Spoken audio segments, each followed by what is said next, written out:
Welcome to A Guide to Every Deck in EDH. Today we're looking at Valgavoth, Harrower of Souls from the Duskmourn Commander deck. So this is the smaller, two-colored Valgavoth, not the big one.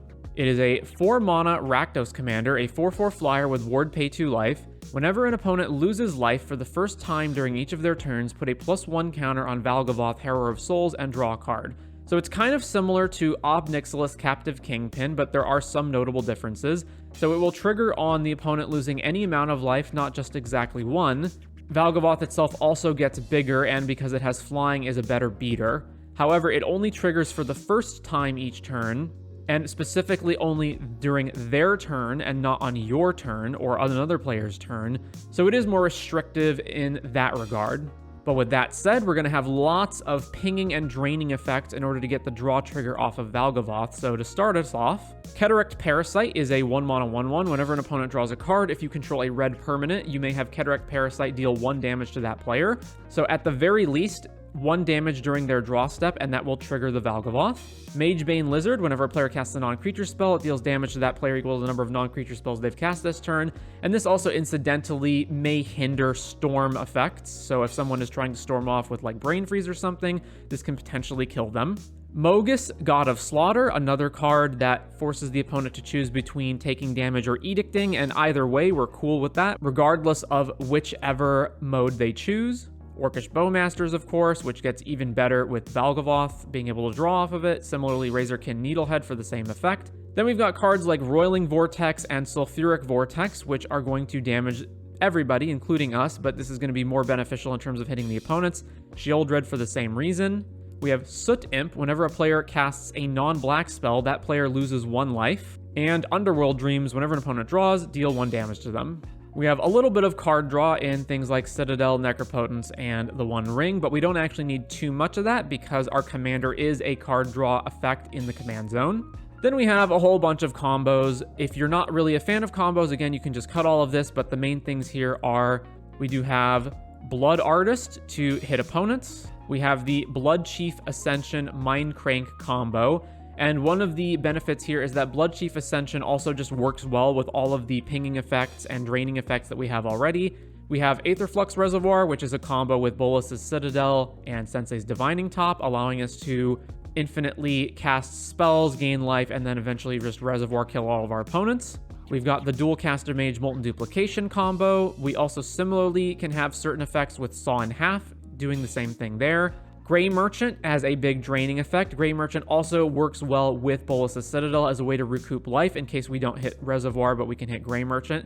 And it also works pretty darn well with Saw in Half. And then we have Mayhem Devil, again, a similar pinging effect that works very well with Valgavoth. And there's lots of other interdependencies here as well that I'll not get into. If you really want to see every single combination, you can go to Commander Spellbook, copy paste this deck in there, and it will show you every single combo and how it works. A little bit of fast mana. We're not too concerned with losing out on resources to cast spells like Dark Ritual if we can get Valgavoth out quickly and then just start drawing cards. Lightning Greaves to protect. Whole bunch of lands. Pretty straightforward here. It is possible that you might want something like Mount Doom in order to damage opponents. Some more protection with cards like Bolt Bend and Ricochet Trap, since we do want our Valgavoth to stick around. Whole bunch of ramp. Ramp is going to be pretty important here. We want to get Valgavoth out as quickly as possible. Some reanimation spells. Again, a lot of our deck revolves around Valgavoth, and sometimes it might be more efficient to reanimate a Valgavoth that's died rather than put it back in the command zone and have to cast it again for 6 or more. And of course, reanimation spells can just be good in general. Bunch of removal, with in particular cards like Lightning Bolt being more valuable than normal since they can essentially become cantrips if we ever need to just bolt an opponent and draw a card. Some stacks effects, we've got Dothy, Oppo Agent, Torpor Orb, Cursed Totem, some Sweeping, Fire Covenant, Toxic Deluge, bunch of tutors, and this is also where we're going to point out the Hoarding Broodlord combo. So we've got Entomb with our reanimation spells, and the number one thing that we can entomb and reanimate is, aside from our combo pieces like Dual Caster Mage, we can also grab Hoarding Broodlord and reanimate it. Then the line is, you Hoarding Broodlord, and you go grab Saw in Half. You then Saw in Half the Broodlord, and the Broodlord gets 2 copies. One is going to go grab Sacrifice, and the other is going to go grab whatever big spell that you're trying to win the game with.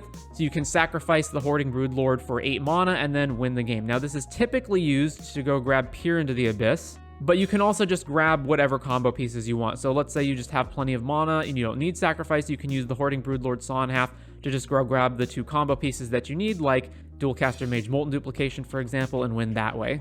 And then finally, 1 copy of Shadow Spear. So a lot of the damage effects that we have in this deck, cards like Roiling Vortex or Philic Vortex, and just life-draining effects in general like Bolas's Citadel, a lot of these things are going to damage us, and it's nice to have a way to be able to gain life.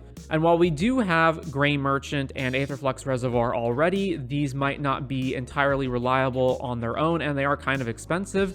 So Shadow Spear just gives us a nice little card to go grab off of Urza's Saga that we can equip onto things, especially Valgavoth itself, and gain some life back. And with that said, that's going to be Valgavoth, Harrower of Souls for EDH.